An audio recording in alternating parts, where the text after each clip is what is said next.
मस्त मानस शांत हों, जिनके गुणों के गान में वे वर्धमान महान जिन विचरे हमारे ध्यान।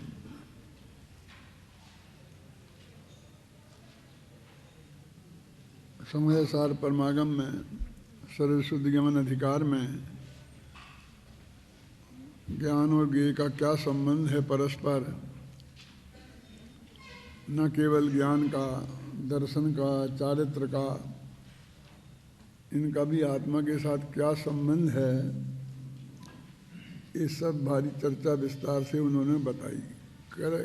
दीवाल और कलई का उदाहरण देकर कि जो संबंध है दीवार और कलई के बीच में है, और वही संबंध है ज्ञाता और ज्ञान के बीच में है, दृष्टा और दृश्य के बीच में है।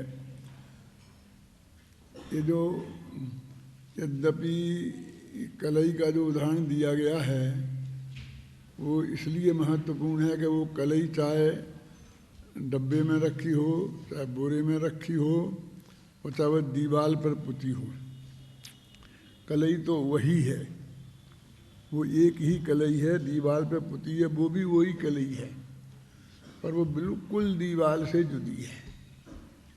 दीवार के अंदर रंच मात्र भी प्रवेश नहीं किया है उसने। रंग का भी उदाहरण दे सकते थे, लेकिन रंग तो प्रवेश कर जाता है ना अंदर, लेकिन दोनों चीज़ें बिल्कुल अलग अलग हैं।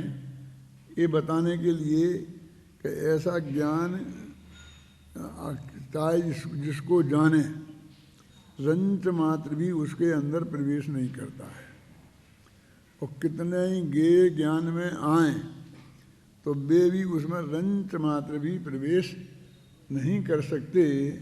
ऐसा ज्ञान और ज्ञेय का स्वभाव है। जाने बिना रहे नहीं और एक दूसरे से किसी भी कीमत पर मिले नहीं, ये दोनों नियम हैं। हम क्या करते हैं, या तो कोई मिले नहीं की बात पे जोर देते हैं तो उन्हें जानने में भी मिलना जैसा लगता है, और वो जानने से भी इनकार करने लगते हैं। और जब उनको हम जानने की स्थापना करते हैं तो फिर उनको लगता है कि अब तो मिल ही गए, फिर क्या है। सारे ज्ञान ज्ञेय ज्ञान में आ गए और ज्ञान ज्ञेयों में चला गया। दो ही तरह के कथन शास्त्रों में आते हैं। ज्ञान ने ज्ञेयों के पार को प्राप्त कर लिया था ना, लोकालोक में चला गया, जबकि आत्मद्रव्य 3 लोक के बाहर जा ही नहीं सकता, लेकिन अलोक आकाश को जान तो सकता है ना। तो जानने को जाना बोलते हैं क्या। एक बात शायद आप लोग नहीं जानते होंगे कि जितनी भी धातुओं का अर्थ जाना होता है उनका सबका नियम से जानना भी होता है। टू गो, जितनी भी क्रिया है ना, वर्ब टू गो, वो टू नो, इन दोनों का एक ही अर्थ है। यानी चाहे टू गो कहो चाहे टू नो कहो, एक ही बात है। जब पुद्गल के बारे में इसका प्रयोग होता है तो वहाँ अकेला गमन अर्थ होता है। जब आत्मा के बारे में होता है तो गमन भी अर्थ होता है और जानना भी अर्थ होता है। इसलिए जिनका अर्थ जाना है उनका अर्थ जानना है, यानी जानने को भी जाना ही बोलते हैं। अपन कहते हैं कि ये आत्मा अलोकाकाश में चला गया, तो वो चला गया जहाँ लिखा हो तो चिंता नहीं करना, वो अलोकाकाश को भी जानता है, ऐसा अर्थ है उसका। और जब कहोगे वो लोकाकाश के बाहर जाता नहीं तो वहाँ पर उसका अर्थ आप जाना समझना। प्रदेशों से असंख्य प्रदेश नहीं जाते हैं, अनंत गुण भी नहीं जाते हैं बाहर, लेकिन उनको जानता है और वे उसके जानने में आ जाते हैं। भाषा ऐसी होती है कि वो वहाँ चला गया, वे यहाँ आ गए, लेकिन वास्तव में कोई अपनी जगह से हटता नहीं है। ज्ञान जहाँ है वहीं रहकर सारे लोकालोक को जान लेता है जब केवल ज्ञान होता है, और लोकालोक जहाँ है वहीं रहकर ज्ञान को अपना सारा स्वरूप समर्पित कर देता है। ये ऐसा इनका स्वभाव है, और उस स्वभाव का निरूपण इसमें हुआ। अभी कल जो मैंने आपसे कहा था पढ़ के आना, वो कोई किसी दूसरे का कथन नहीं है। अमृतचंद्राचार्य ने ही एक ही बात को ज्ञान पर घटित की, फिर दर्शन पर घटित की, फिर चारित्र पर घटित की। जब चारित्र पर घटित करते हैं तो ऐसा लगता है ना, ज्ञान दर्शन चारित्र, तो ये श्रद्धा गुण वाला मैंने दर्शन गुण होगा। और जब ज्ञाता दृष्टा की बात करते हैं तो वो दर्शन वहाँ पर चक्षु दर्शन वाला दर्शन गुण होता है। और आचार्यों ने फिर कहीं कहीं दोनों पर अलग से भी घटित कर दिया है। और ऐसा कई जगह ऐसे प्रयोग आते हैं कि जहाँ जैसी सुविधा होती है उसके हिसाब से वो अर्थ निकालते हैं। फिर इन्होंने चेतनता पर भी उसको घटित किया, और बिल्कुल कंजूसी नहीं की, पूरे हरेक पर बिल्कुल सर्वांग घटित किया। और यदि हम ये कहें कि अमृतचंद्र जैसा नकलची दुनिया में कोई दूसरा नहीं है तो कोई आश्चर्य नहीं होगा।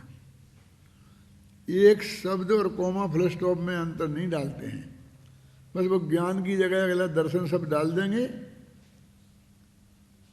और बाकी फिर यदि ऐसा प्रश्न किया जाए तो, यदि ऐसा किया जाए तो, जो पहले में किया था वैसा ही दूसरे में। कल बोला था ना, एक अच्छी तरह से आप विवेक से उसको अपने ध्यान में ले लें तो फिर किसी पर भी आप घटित कर सकते हैं।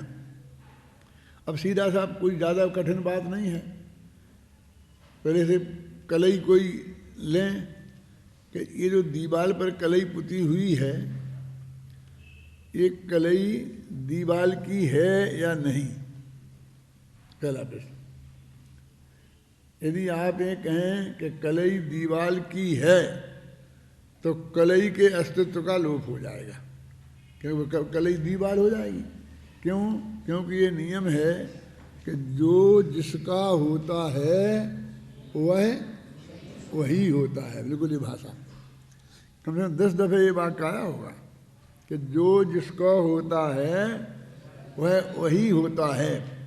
यदि एक कलई दीवाल की है तो मतलब कलई दीवाल ही है, और दीवाल ही रह गई फिर वो कलई गायब हो गई। फिर वह सफ़ेद दीवाल, सफ़ेद कलई कोई नहीं कह रहा, जबकि दीवाल सफ़ेद नहीं है, कलई सफ़ेद है। इसलिए कलई को दीवाल की नहीं माना जा सकता। और जब ये कहते हैं कि कलई दीवाल की नहीं है तो फिर प्रश्न खड़ा होता है कि कलई किसकी है?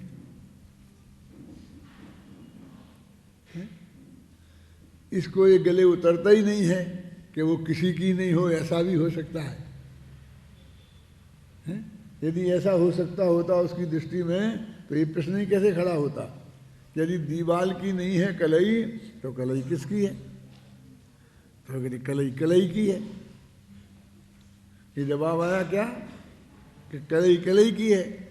तो कलई कलई की है, यदि किसी और दूसरी चीज़ की बता देते तो फिर वही वैसा ही प्रश्न खड़ा होता जैसे दीवाल के साथ खड़ा हुआ है ना। हम कहते थे कलई जो बोरी की है कि फलां कंपनी की है, तो फिर होता कि वो जो जिसका होता है वो वही होता है, तो वो कंपनी बन जाती कलई। समझ गए ना? मैंने ये हमने कलई को दीवाल से मना किया, उसका मतलब अनंत पदार्थों से मना किया है। उसको उधर हम जा नहीं सकते अब कि कलई दीवाल की है, जिस तर्क से कि कलई को दीवाल होना पड़ेगा तो वो दीवाल की हो सकती है। अब क्या कलई कलई की है तो कहते हैं ऐसी वो दूसरी कौन सी कलई है कि जिस कलई की ये पहली कलई है, कोई दूसरी नहीं है। तो वे ऐसा क्या है? तो कहते उसी में हमने 2 हिस्से किए कलई के, एक को स्वा बनाया और एक को स्वामी बनाया। तो कहते हैं एक में ही स्व और स्वामी की कल्पना करना, इससे क्या लाभ है? इससे तो आप क्या सिद्ध करना चाहते हैं?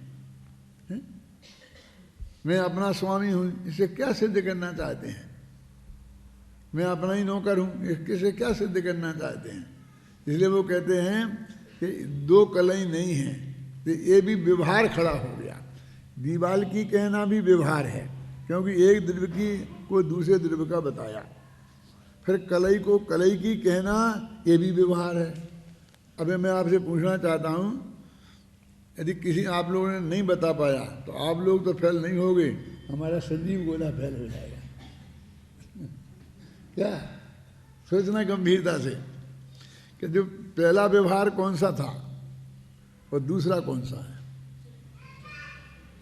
सोचो, मन में ही सोचो, मन में ही सोचो। क्या पहला व्यवहार था? संयोग रूप व्यवहार, यानी असद्भूत व्यवहार, जो दबित कलई को दीवाल का बताया जा रहा था तब। और अब कलई को कलई कहा तो अभेद में भेद खड़ा किया, तो ये दूसरा भेद रूप व्यवहार है और ये सद्भूत व्यवहार है। अभिनंदन जी बोलो, आप भी शास्त्री हैं,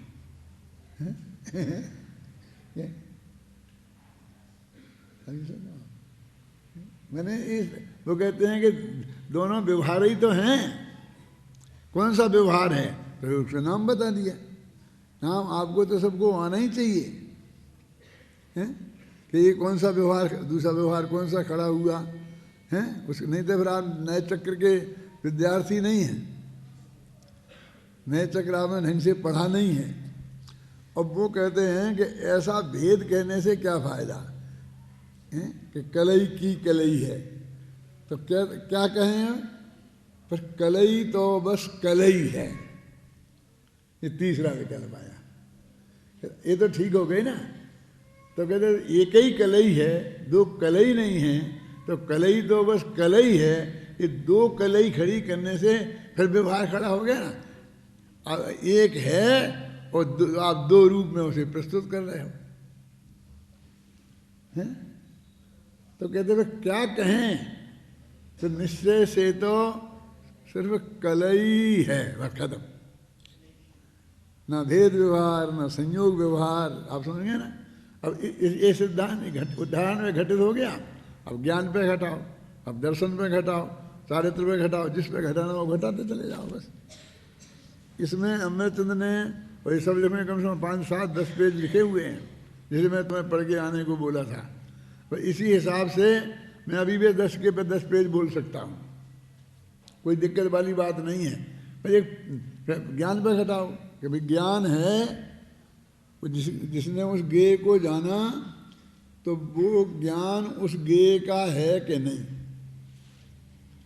यदि है कहोगे तो जो जिसका होता है वह वही होता है, इसलिए ज्ञान और ज्ञेय एक ही हो जाएंगे। तो जिस ज्ञेय को जो ज्ञान जानेगा उसे वो होना पड़ेगा। तो तुमने गधे को जाना तो तुम्हें गधा होना पड़ेगा। समझ गया? समझ में आया नहीं? तो ये तो इष्ट नहीं है, क्यों? अनंत पदार्थ है, हम जिसको जानेंगे उस रूप कैसे होंगे, और उस रूप कभी होता नहीं है। इसलिए ज्ञान ज्ञेय का कभी न होता नहीं है, है ना। अब अनंत ज्ञेयों की बात हट गई तो क्या ज्ञान किसका है? कि ज्ञान का है। कि इस ज्ञान के अलावा दूसरा कौन सा ज्ञान है कि जिस ज्ञान का ये ज्ञान है, कि कोई दूसरा नहीं है। इसी में स्वस्वामी अंश का हमने भेद किया है, उसी को हमने स्वामी कहा, उसी को हमने स्व कहा। तो कहते ऐसे भेद से तुम क्या सिद्ध करना चाहते हो? कि कुछ नहीं तो खत्म करो ऐसे। तो ज्ञान ज्ञेय का है ये कहना भी सही नहीं है, ये व्यवहार है। और ज्ञान का है ये कहना भी सही नहीं है। समझ गया ना। और वो असद्भुत व्यवहार, ये सद्भुत व्यवहार। वो संयोग रूप व्यवहार, ये भेद रूप व्यवहार। फिर तो क्या कहें कि ज्ञान तो ज्ञान ही है। एक का हटा दो बीच में से, कि ज्ञान का है ना। तो का कहने से दो चीजें खड़ी हो जाती थी ना बिल्कुल, और उनमें संबंध बातक क्या का है कि दो पदार्थों में कोई संबंध हो, संबंध तो है नहीं कुछ। तो ज्ञान ज्ञान है, कहते जब ज्ञान ज्ञान ही है तो ये दो ज्ञान क्यों खड़े कर रहे हैं कि ज्ञान ज्ञान है, ये दो खड़े क्यों कर रहे हैं? तो क्या कहो कि ज्ञान है, बस खत्म, इतना ही पर्याप्त है ना। अब दर्शन पे लगाओ, चारित्र पे लगाओ, लग सकते हैं कि नहीं लग सकते हैं, कोई बड़ी बात तो नहीं है, ज़्यादा दिक्कत वाली बात नहीं है, लगाया जा सकता है। अब देखिए आपका पेज नंबर 366 निकालो।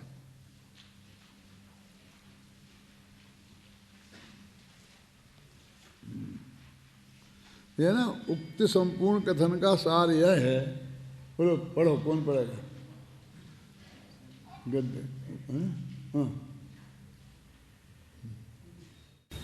उक्त संपूर्ण कथन का सार यह है कि जिस प्रकार का संबंध दीवार पर टूटी हुई कलई का दीवार के साथ है, उसी प्रकार का संबंध गायक भगवान आत्मा का पर गेयों के साथ है, दर्शक भगवान आत्मा का पर दृष्टों के साथ है, और अपोहक भगवान आत्मा का अपोह्य पर पदार्थों के साथ है।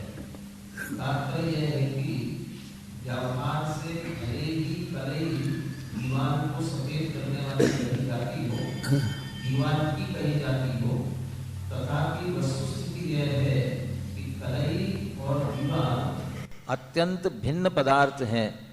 इस प्रकार कलई कलई की ही है और दीवाल दीवाल की ही है। कलई कलई की ही है, इसमें भी क्या दम है, क्योंकि दो कलई तो है नहीं जिससे यह कहा जा सके यह कलई उस कलई की है। एक ही कलई में कलई कलई की ही है, ऐसा कहने से क्या लाभ है? इतना पर्याप्त है कि कलई तो कलई ही है। इसी प्रकार व्यवहार से भले ही ज्ञान को पर गेयों का जानने वाला कहा जाता हो, पर गेयों का ज्ञायक कहा जाता है, गेयों का ज्ञायक ऐसा कहा जाता हो, तथापि वस्तु स्थिति तो यह है कि ज्ञायक और पर गेय अत्यंत भिन्न पदार्थ हैं। इस प्रकार ज्ञायक ज्ञायक का ही है और गेय गेय का ही है। ज्ञायक ज्ञायक का ही है, इसमें भी क्या दम है, क्योंकि दो ज्ञायक तो है नहीं जिससे यह कहा जा सके इस ज्ञायक का वह ज्ञायक है। एक ही ज्ञायक में ज्ञायक का ज्ञायक है, ऐसा कहने से क्या लाभ है? इतना ही पर्याप्त है कि ज्ञायक तो ज्ञायक ही है। जिस प्रकार ज्ञायक आत्मा के संदर्भ में स्पष्टीकरण किया गया है, उसी प्रकार दर्शक आत्मा, श्रद्धाता आत्मा और त्यागी आत्मा के संदर्भ में भी समझ लेना चाहिए। इस प्रकार यहाँ ज्ञेय पदार्थों के साथ ज्ञायक आत्मा का ज्ञेय ज्ञायक संबंधी व्यवहार का निषेध किया गया है और ज्ञायक का ज्ञायक ऐसे भेद व्यवहार का भी निषेध किया गया है तथा ज्ञायक सो ज्ञायक ऐसे निश्चय का प्रतिपादन कर दृष्टि को स्वभाव सन्मुख करने का सफल प्रयास किया गया है। देखो अभी मतलब है कि वो उसी बात को बिल्कुल बहुत संक्षेप में तीनों को एक वाक्य में, तीन है ना, दर्शन ज्ञान चारित्र। अब जब शुरू में बात कर रहे थे तो ज्ञाता दृष्टा की बात कर रहे थे, तो वहाँ दर्शन गुण दिखाई दे रहा था, और अब जब दर्शन ज्ञान चारित्र की बात करने लग गए तो यहाँ श्रद्धा गुण दर्शन शब्द से खड़ा हो गया। तो ऐसा कई जगह मिलेगा, उसे घबराना नहीं। तो मेरे कहने का अर्थ ये है कि आखिर ये हमने आधा पेज, पूरे 8-10 पेजों में से आधा पेज बनाया है, जिसे आप लोग कहते हैं प्रेसी, प्रेसी बनाओ। ये प्रेसी है, माने उसमें से कुछ नहीं छूटा, पूरी बात आ गई। आपको जैसे अंग्रेजी में आता हो, आजकल आता कि नहीं आता, कि प्रेसी बनाओ। तो प्रेसी बनाने की विधि क्या होती है? एक उनने पैरा दिया, एक पेज दिया और ये कहा कि इसकी प्रेसी बना करके हमें दो। तो प्रेसी का ऐसा नहीं है कि 1/3 में बनाओ, कम से कम माने यदि वे 30 लाइनें हैं तो आपको 10 लाइनों में वो बात कहनी है। तो ऐसा नहीं है कि कोई शुरू की 10 लाइनें उठा के रख दी और बाकी की 20 काट दी, ऐसा नहीं चलेगा। उसमें से पूरी 30 लाइनों का भाव आ जाए और 10 लाइनों में आ जाए, ऐसी 10 लाइनें बनानी है। तो उस वक्त हमने पढ़ते थे तो वो कहते कैसे बनाएं, कैसे करें, कैसे आ जाएगा। तो ये कहते देखो उदाहरण दिए हों तो उदाहरण हटा दो, है कोई और ऐसी चीज़ें वहाँ की कहीं हों तो उन्हें हटाओ। किनको हटाना और किनको नहीं हटाना ये आपकी बुद्धि पर निर्भर है, और उससे आपकी बुद्धि का नाप करने के लिए तो प्रेसी बनवाई जाती है। तो ऐसे ही इसमें से क्या चीज़ हटाई जा सकती है, ये जो रिपीट हुई है उसे हटा दो। जैसे दृष्टांत उन्होंने 3 दफ़े रिपीट किया कलई का, तो हम 1 दफ़े ही करें और तीनों को अलग करें तो दो तो वो चले गए। फिर हम क्या करें कि वो एक साथ ही दोनों निपटाते जाएं। तो जैसे कलई दीवाल की है, वैसे ही हम कह सकते हैं कि ज्ञान गेयों का है। लेकिन जैसे कलई दीवाल की नहीं है क्योंकि कलई को दीवार बनना पड़ेगा, ऐसे ही ज्ञान को गेयों का मानेंगे तो ज्ञान को गेय बनना पड़ेगा। मतलब एक साथ ही निपटाते जाएं।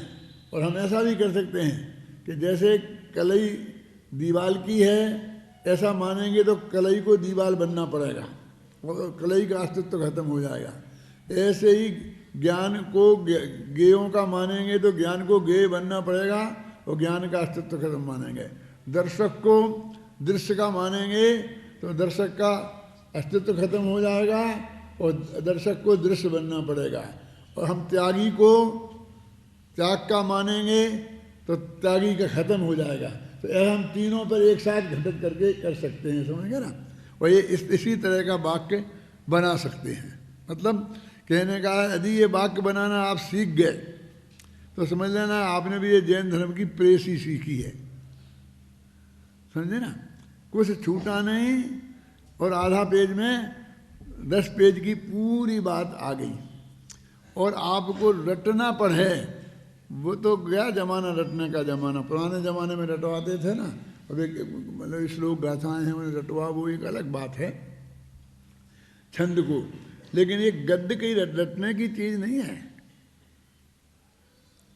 पहले पद्य ही पद्य चलता था क्योंकि लिखित काम बहुत कम था, सब मौखिक चलता था। लिखित का होना बहुत ही कठिन था, इसलिए तो इसलिए जो याद हो जाए तो पद्य एक दफ़े याद हो जाता तो वो भूलता नहीं है, लेकिन गद्य भूल जाते हैं। गद्य को रटने से नहीं काम चलता है।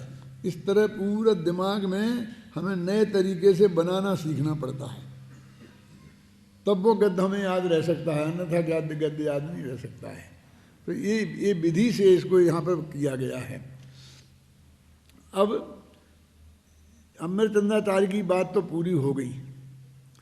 अब जयसेनाचार्य ने कुछ नई बात कही है इन्हीं गाथाओं के प्रकरण में, उसकी चर्चा अपन यहाँ करते हैं। पढ़ो भी आगे, है ना। जयसेनाचार्य क्या है। यद्यपि आचार्य जयसेन तात्पर्य वृत्ति में भी इन गाथाओं का अर्थ आत्मख्याति के अनुसार ही करते हैं, तथापि किंच कहकर जो बात लिखते हैं वह इस प्रकार है। दूसरी बात यह है कि यदि सर्वज्ञ भगवान पर द्रव्य को व्यवहार से जानते हैं तो निश्चय से वे सर्वज्ञ सिद्ध नहीं होंगे। यदि कोई ऐसा कहता है तो उसका परिहार इस प्रकार है। सर्वज्ञ भगवान अपने सुखादिक को जिस प्रकार तन्मय होकर जानते हैं, बहिर्द्रव्य अर्थात परद्रव्य को उसी प्रकार तन्मय होकर नहीं जानते, इसलिए उनका परद्रव्य को जानना व्यवहार है। यदि वे दूसरों के सुखादिक को अपने सुखादिक की तरह तन्मय होकर जानते हो तो जिस प्रकार अपने सुख के संवेदन में सुखी होते हैं, उसी प्रकार दूसरों के सुख दुख के संवेदन काल में भी सुखी दुखी हो जाएंगे। परंतु ऐसा तो होता नहीं है, अर्थात सर्वज्ञ भगवान दूसरों के सुख दुख को जानकर भी सुखी दुखी नहीं होते हैं। यद्यपि अपने सुख के संवेदन की अपेक्षा से सर्वज्ञ का ज्ञान निश्चय है और पर के सुख के संवेदन की अपेक्षा से उनके ज्ञान को व्यवहार कहा जाता है, तथापि छद्मस्त अर्थात अल्पज्ञ की अपेक्षा से पर के सुख को जानने वाला सर्वज्ञ का ज्ञान निश्चय ही है, वास्तविक ही है, सच्चा ही है, काल्पनिक नहीं। यदि ऐसा है तो आप उन बौद्ध मत वालों को दोष क्यों देते हो जो सर्वज्ञता को व्यवहार से स्वीकार करते हैं? उसके उत्तर में कहते हैं कि जिस प्रकार निश्चय नहीं की अपेक्षा व्यवहार असत्यार्थ है, उसी प्रकार व्यवहार न से भी व्यवहार असत्यार्थ है। बौद्ध ऐसा मानते हैं, किंतु जैन मत में तो भले ही निश्चय न से व्यवहार असत्यार्थ हो, पर व्यवहार न सो तो व्यवहार भी सत्यार्थ ही है। यदि व्यवहार न को लोक व्यवहार से भी सत्य न माना जाए तो फिर तो सभी लोक व्यवहार मिथ्या हो जाएगा और ऐसा होने पर अति प्रसंग दोष आएगा।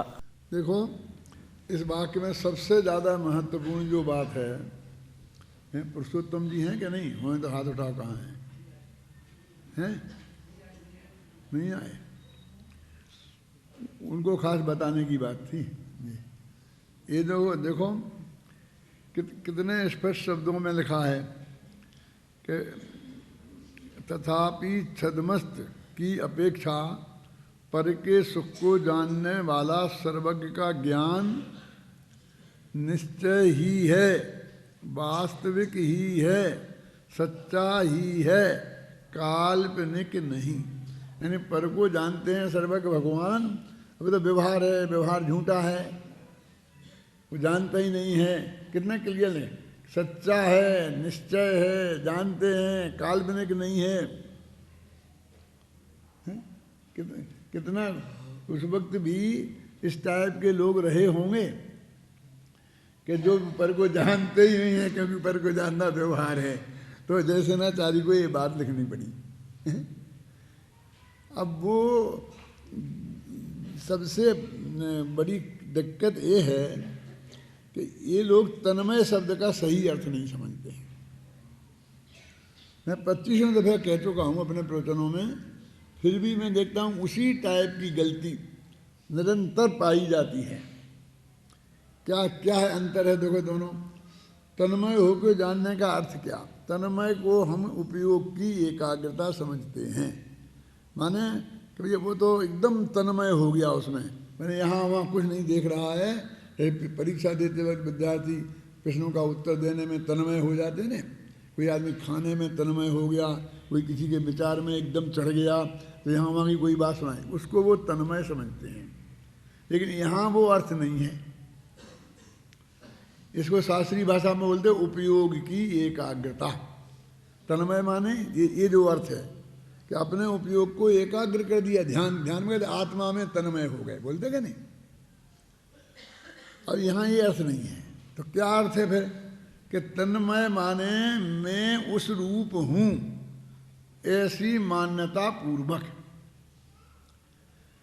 इनने क्या उदाहरण दिया कि सुख का और दुख का, कि सर्वज्ञ भगवान अपने सुख दुख को भी जानते हैं और दूसरों के सुख दुख को भी जानते हैं।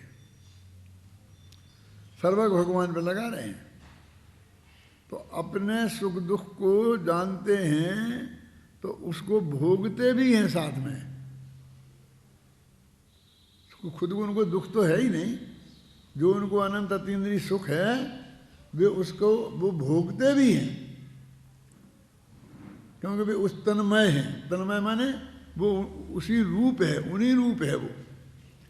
और दूसरे को सुख दुख को जानते हैं तो तन्मय नहीं है। तन्मय नहीं है माने एक उपयोग एकाग्र नहीं है, ऐसा तो है ही नहीं, क्योंकि सर्वज्ञ भगवान के तो उपयोग एकाग्र होना और नहीं होने का सवाल ही नहीं खड़ा होता। वहाँ तो सबका एक सही होता है ना? उपयोग एकाग्र है कि नहीं है ऐसा कुछ होता ही नहीं। तो फिर वो दूसरे के सुख दुख को सिर्फ जानते हैं, भोगते नहीं हैं। तो जिसमें स्वापन होता है उसे जानने के साथ भोगना भी होता है, और जिसमें स्वापन नहीं होता है उसे जानने के साथ भोगना नहीं होता है। फिर अब आप इसको तीसरा भेद और निकालो कि एक तो खुद के सुख दुख को, और फिर एक है दूसरे का कोई पड़ोसी है उसके सुख दुख को, और फिर दूसरे अपने माँ बाप के सुख दुख को, अपने पत्नी बच्चों के सुख दुख को। तीन भेद कर दो है? तो अपने सुख दुख को तो भोगेंगे, इसमें कोई चिंता बात ही नहीं कर रही, और दूसरों को नहीं भोगेंगे ये भी नक्की हो गया। अब ये बीच के जो है ना स्त्री पुत्र माँ बाप, तो इनके दुख को छदमस्त भोगेगा क्या नहीं भोगेगा? देखो जितना उसमें अपनापन है उतना भोगेगा, जितना अपनापन नहीं है उतना नहीं भोगेगा। स्पष्ट दिखाई देगा। तो वो जो अपनापन उस तन्मय माने श्रद्धा गुण की पर्याय है। तत्मय मैं उस रूप हूँ, तो तन्मय होकर के जानते हैं उसको बोलते हैं निश्चय से जानना, और जो तन्मय होके नहीं जानते उसको बोलते हैं व्यवहार से जानना। तो व्यवहार का पना तो तन्मय होके नहीं जानना, तो तन्मय होके जान लेवे ना। अज्ञानी जान सकता है, ज्ञानी तो जान नहीं सकता, केवली तो कैसे जानेंगे? तन्मय होना में उनके हाथ में नहीं है, वो तो वे उस रूप हैं ही नहीं, तो वे तन्मय कैसे हो जाएंगे? समझ गए?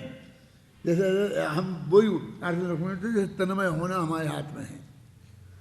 हम अगर मन लगा लो, मन लगा के काम करो, उसे तन्मय होके बोलते हैं, ये अर्थ नहीं है यहाँ।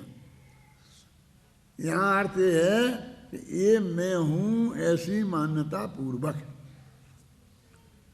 जैसे कि मेरी पर्याय में परिवर्तन हुआ, मरे ना, मरने का बड़ा परिवर्तन है, और वैसे छोटा मोटा परिवर्तन है।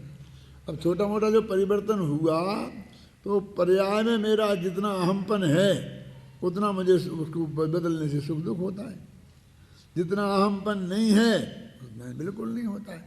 अब जिसका बिल्कुल नहीं है अहमपन उसे बिल्कुल दुख नहीं होगा। आप समझे ना? तो अभी कैसे कहते हैं, कोई मेरे से कहता था आप ऐसा लिखो, देवलाली में कहते थे तुम्हारे अभय कुमार आए थे मेरे पास स्पीकर, दादा आप ऐसा लिखो कि आप क्या फीलिंग करते हैं अपने बारे में। मैंने कह रहे क्या क्या अपने बारे में क्या फीलिंग करते हैं? कुछ बाकी रह गया जो मैं कहता हूँ, उसमें कुछ बाकी रह गया? क्या क्या कहना चाहते हैं आप? नहीं नहीं नहीं वो बहुत बातें चल रही, समाधि फलानी फलानी। अरे ये क्या है? क्या उसमें ये फीलिंग करने की बात क्या है? ये बराबर प्रति समय पर्याय बदल रही ना, बदल रही। तो उसमें बदलने के अलावा और क्या होना है? मैंने उनका मतलब ये है कि मृत्यु के संबंध में आप सोच करके क्या फीलिंग करते, तो क्या बदलना ही तो है ना, और बदल तो रही है ना प्रति क्षण। वो कौन सा बड़ा बदलाव? बिल्कुल एक सही कंटिन्यूशन में है ना। रोजीना अपन कल की बनियान उतारते हैं और आज बस एक बनियान पहनते हैं, फिर कल फिर धुली बनियान पहनते हैं, बिना धुली उतारते हैं, रोजीना करते हैं। तो आप क्या फीलिंग करते हैं? लिखो एक लेख बढ़िया उस पर, क्यों? अब नहीं लिखो आप, बढ़िया अच्छा रहेगा। प्रतिष्ठा पाठ तो बहुत लिखा। एक चदरा उतारते हैं फिर कल दूसरा पहनते हैं, क्या लिखता है? तो इसमें वो शरीर में क्या है मुझे बता। आत्मा तो एकदम कंटिन्यूशन में है ना। अब तेरा अपनापन उस आत्मा में है। ध्यान से सुनना, ये मंदिर का धोती दुपट्टा है, तुम्हारा नहीं है, घबराना नहीं। तुम्हारा हो तो मुझे पता नहीं, मैं तो उदाहरण के लिए कह रहा हूँ। और आप अभी इधर उतार के रख के आओगे, माली धोके डालेगा, कल आप इसको नहीं तलाशोगे, जो मिल जाएगा उसे ओढ़ लोगे। इसलिए मैं मंदिर का कह रहा हूँ, समझ गया ना आपकी में? आपका उसमें अपनापन है ही नहीं। अपना होता तो अपना नाम लिखा देखते, तलाशते, मेरी बनियान क्या है, मेरी धोती क्या है, घर की होती ना, तो तुम तलाश दे।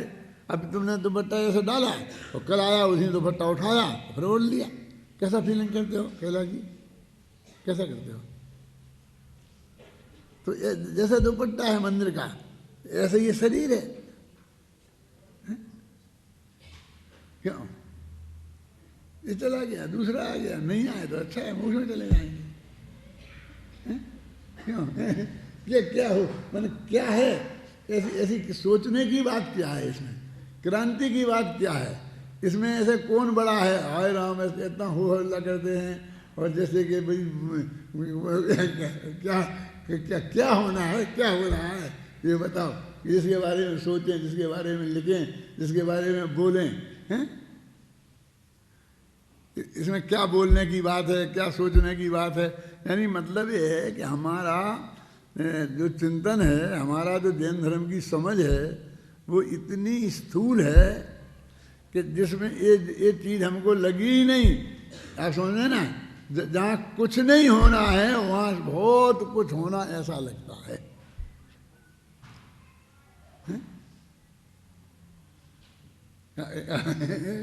क्या होना, कितनी सहज प्रक्रिया है। वो जो हमारे साथ निगोद में एक सांस में 18 बार घटित होती रही है ना, होती रही ना, है?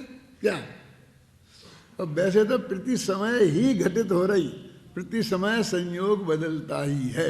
आप जानते हैं डॉक्टर लोग भी ये कहते हैं कि 3 साल में अपना ये शरीर के परमाणु पूरे बदल जाते हैं, बिल्कुल पुराने चले जाते हैं और नए आ जाते हैं, रिप्लेस हो जाते हैं। आप समझ रहे कि पुराने ऐसे, ये तो जैसे कि जैसे ये पुराने जमे हैं ना, फिर नए आकर वैसे ही के वैसे जम जाते हैं। इधर ये गूदे हैं ना, तो उन नए भी आकर वे गूदे गूदे बन जाती हैं, इतनी भी साफ नहीं होती, इसलिए आपको पता नहीं लगता, लेकिन 3 साल में पूरे बदल जाते हैं, डॉक्टर लोग कहते हैं। और इसका प्रूफ क्या है? देखो मैं आपको बताऊं कि एक आदमी जयपुर में रहता था, तो बहुत अच्छा स्वस्थ रहता था, सब बढ़िया। बम्बई जाता था तो छींक छाँ छी, वहाँ की जो जलवायु है ना वो उसको सूट नहीं करती थी, छींकें होती। फिर धीरे धीरे बम्बई रहने लग गया, तो रहते रहते वो 3 साल में पूरे परमाणु बदल के बम्बई के परमाणु आ गए उसमें, और ये परमाणु खत्म हो गए। अब वो यहाँ जयपुर आता है तो छी करता है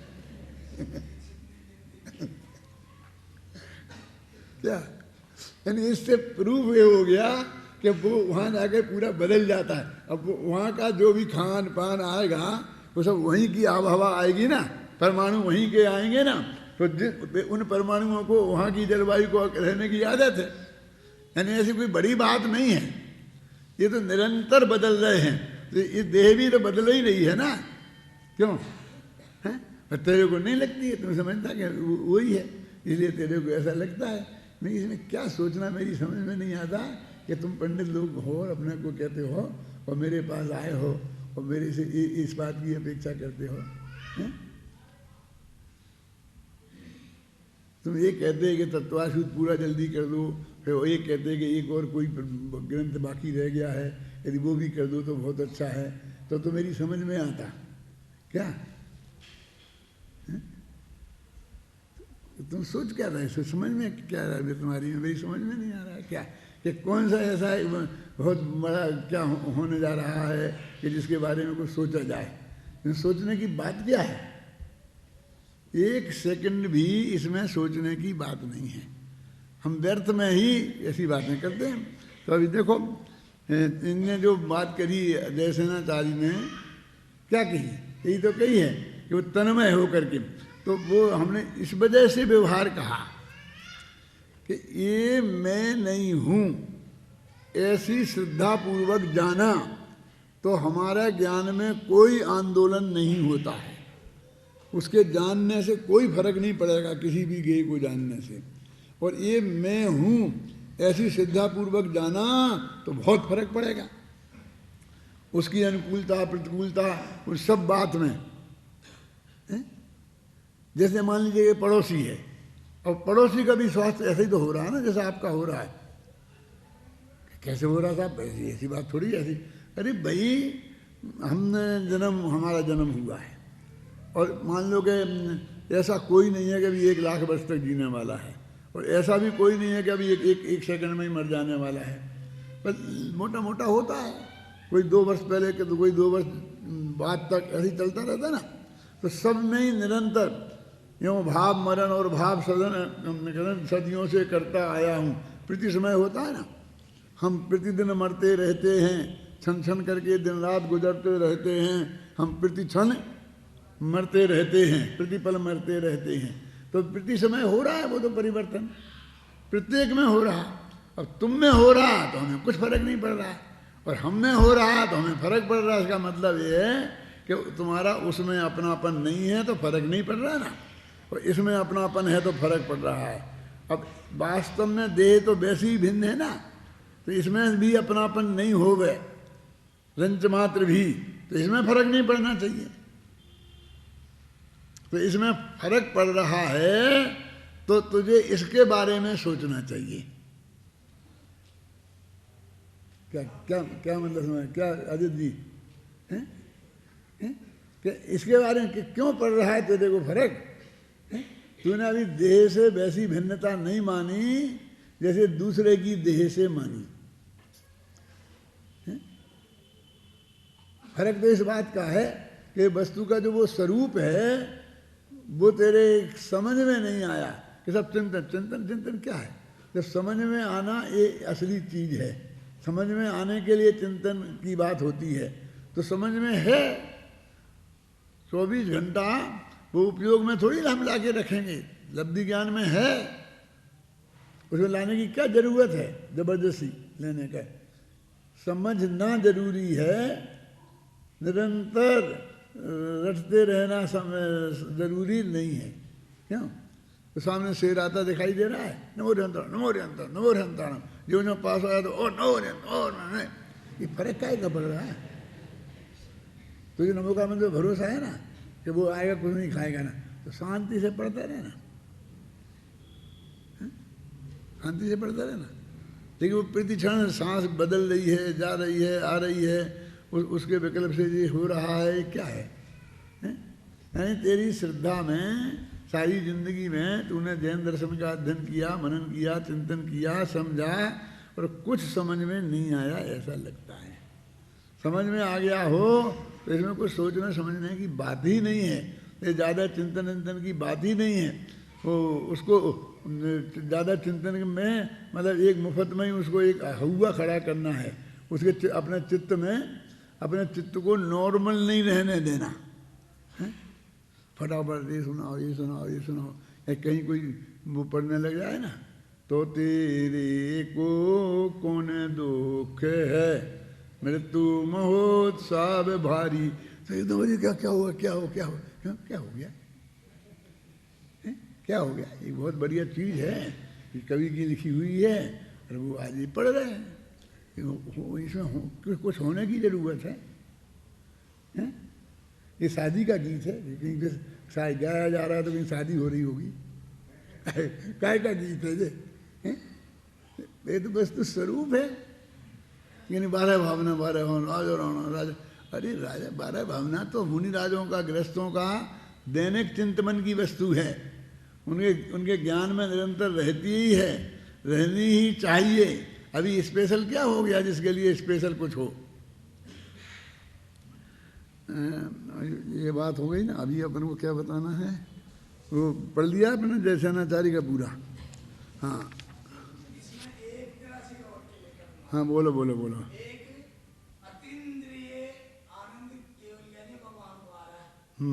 उसको सुख को भोग भी रहे वो जान भी रहे, और एक अनंत केवल यानी भगवान को आनंद आ रहा है। हाँ सिद्ध भगवान को आ रहा है, मुनिराज को आ रहा है, सम्यक दृष्टि को आ रहा है, उसको वो जान तो रहे लेकिन भोग नहीं रहे।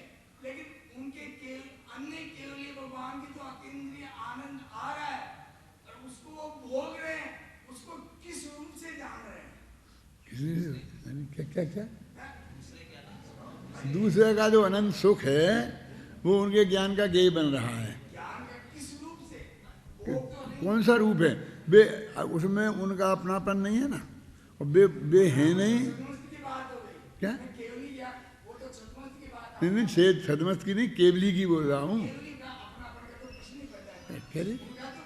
तो नहीं है ना, तो इसलिए भाई साहब उसको नहीं भोगते हैं, वो अपने आनंद के गुण को भोगते हैं और दूसरे के आनंद सुख को वो नहीं भोगते हैं, सिर्फ अकेला जानते हैं बस। हाँ वही तो कह रहा हूँ ना।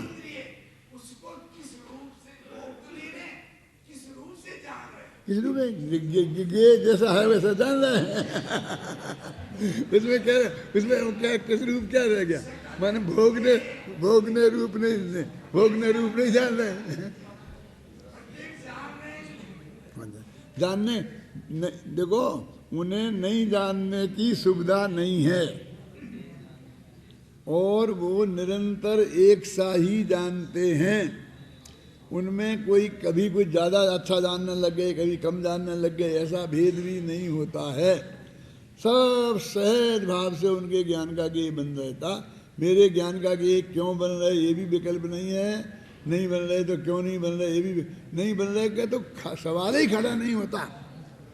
आप समझ रहे हैं ना? आपके यही तो हम कह रहे हैं कि यदि हमको कोई पर पदार्थ हमारे ज्ञान का गेय ना बन जाए, इसके लिए हम बहुत सावधानी बरत रहे हैं। इसका मतलब ये है कि हमें केवल ज्ञानी नहीं होना है। यदि हमें केवल ज्ञानी होना है तो हमें उस दिशा की तरफ बढ़ना चाहिए ना। हमारा हर कदम उस दिशा की तरफ होना चाहिए ना। कम से कम सबको हम नहीं जान पा रहे, लेकिन जो जानने में आ रहा उससे क्यों इनकार कर रहे हैं? नहीं आ रहा तो उसके क्यों आकुलता कर रहे?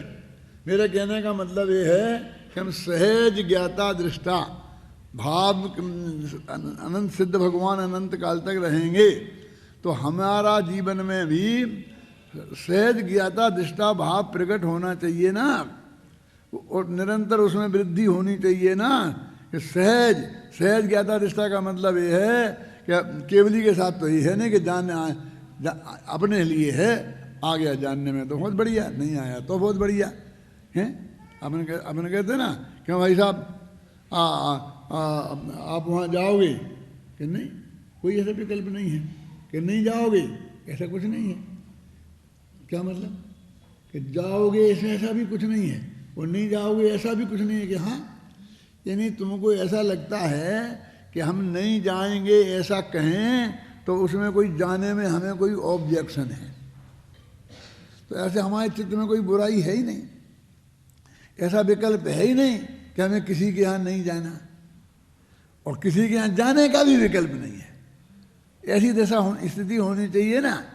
तो फिर क्या है, फिर जब बताओगे तुम जाओगे कि नहीं, जाएंगे तो चले जाएंगे, और नहीं जाएंगे तो नहीं जाएंगे। उस वक्त जो जैसा जो परिणमन होना होगा वो हो जाएगा। तो फिर तुम क्या करोगे, उसे देख लेंगे, जान लेंगे। यदि हम चले गए तो ये जान लेंगे कि हम चले गए, नहीं गए तो ये जान लेंगे कि नहीं मिल गए। कैलाश जी अब यहाँ आते थे तो बहुत खुशी होती थी हमें, अब नहीं आना बंद हो गया तो कोई ज़्यादा विकल्प नहीं आया। वो अतीन्द्रिय आनंद जो दूसरे केवली को आ रहा है, हाँ वो भोग रहे हैं, हाँ उसको वो केवली हाँ उसके आनंद को जो भोग रहा है, उसको प्रत्यक्ष जान रहे हैं कि कैसे भोग रहा है। वो खुद तो नहीं भोग सकते, लेकिन वो कैसे भोग रहा है उस आनंद को इस रूप में जानते हैं। वो सब जानते हैं, कुछ भी बाकी नहीं है। या किस रूप में जानते हैं कहें, किस रूप में नहीं जानते हैं कहें। उस आनंद को वो भोग रहे हैं, उसको प्रत्येक जान रहे हैं। तो सुनो बैठ रहे, सुनो बैठ नहीं जान रहे तो नहीं जान रहे, हम क्या फर्क पड़ना है। सुनो ऐसा है, देखो वीतराग भाव से रहना अपना तो ऐसा है। कैलाश जी आते थे तो बहुत खुशी, कैलाश जी ने बंद कर दिया तो कोई विकल्प नहीं आया, अब दोबारा आ गए तो बहुत खुशी। खोल लिया, उनको पसंद था, है ना। आप समझे हैं, आएंगे तो अपने छाती से लगाएंगे, हैं नहीं आएंगे तो कहीं खोजते हुए नहीं जाएंगे। हम तो बिल्कुल सहज, अपने जीवन को बिल्कुल सहज बनाना, क्या उसको उसमें कोई ज़्यादा टेंशन नहीं रखना है? जो सहज परिणति है उसमें रंच मात्र भी विकल्प राग द्वेष क्यों रखना, काय के लिए रखना, किससे क्या लेना देना है, क्या जगत है, क्या स्वरूप है जगत का। ये ऐसी गंभीर हमारी चिंतन होना, ज्ञान का स्वरूप गंभीरता है। ज्ञान का एक गुण गंभीरता भी है कि हमारे अंदर वो गंभीरता का मतलब नो रिएक्शन। जरा सी अनुकूलता में राग रूप रिएक्शन, जरा सी प्रतिकूलता में द्वेष रूप रिएक्शन, क्या मतलब है ना? तो ये सारा ये जगत का स्वरूप, और हमको वीतरागता की तरफ जाना है ना, मोक्ष में जाना है, तो वहाँ ऐसा ही रहना पड़ेगा ना। तो यदि हमने ऐसा रहना नहीं सीखा तो फिर हमारा उधर का क्या होगा, ये दिक्कत हो जाएगी ना। एक बहुत अच्छा छंद आता है, कवि ने लिखा है, बिहारी कवि ने, जयपुर का हुआ है ना, कि हे भगवान श्री कृष्ण, तुम मेरे हृदय में आकर के रहो, इन सज्जनों के हृदय में मत जाना। मैं बहुत कुटिल हूँ, बदमाश हूँ, मेरे हृदय में आके रहो। क्यों? कि तुम में 3 टेढ़े हैं, त्रिभंगी लाल हो तुम, 3 भंग ऐसे ऐसे खड़े होते हैं ना, मुरली बजाते थे ऐसे खड़े, तो 3 टेढ़े तुम में हैं, और मेरे हृदय भी बहुत टेढ़ा है, तो उसमें तुम्हें आराम मिलेगा, ऐसा है। और हृदय हो कोई सीधा और तुम टेढ़े उसमें जाओगे तो बहुत तकलीफ पाओगे।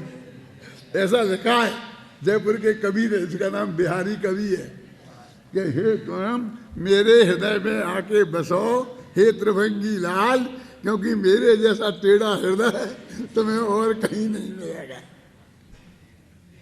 क्या वो भगवान से ऐसा कह रहा है कि मेरे जैसा टेढ़ा हृदय तुम्हें कहीं दूसरी जगह नहीं मिलेगा? तो क्या है ये? तो कवि की मेरे कहने का अर्थ ये है, अपन तो बिल्कुल सरल, अपने जीवन को एकदम सहज बनाओ, अत्यंत सरल बनाओ, क्योंकि निरंतर अनंत पदार्थों का वियोग हो रहा है, चाहे हम मरे चाहे बे मरे, कोई नष्ट हो, मतलब वियोग हो ही रहा, और निरंतर अनंत पदार्थों का नया संयोग हो रहा, और एक किसी भी कीमत पर हमारे हाथ में नहीं है इसका बदलना। तो सहज भाव से स्वीकृति हमारे चित्त को होनी चाहिए, यही सच्चा समाधि है। इसमें से और कुछ सोचने की गुंजाइश कहीं नहीं है।